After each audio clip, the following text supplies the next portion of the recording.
Really concerned about the psychiatric crisis continuum of care.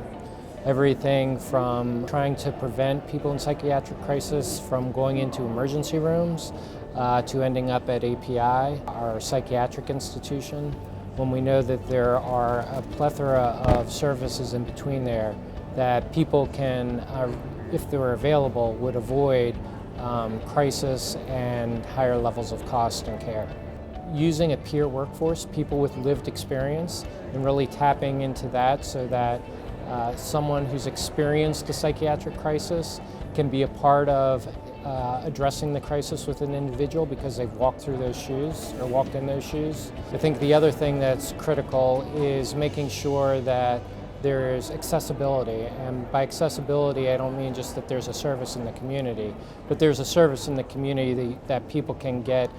ready, real-time access to. I think one of the biggest hurdles is Alaska's going through, I mentioned the 1115 behavioral health waiver, and that's really a flipping of the way the state has funded and identified the services that are needed for folks in Alaska.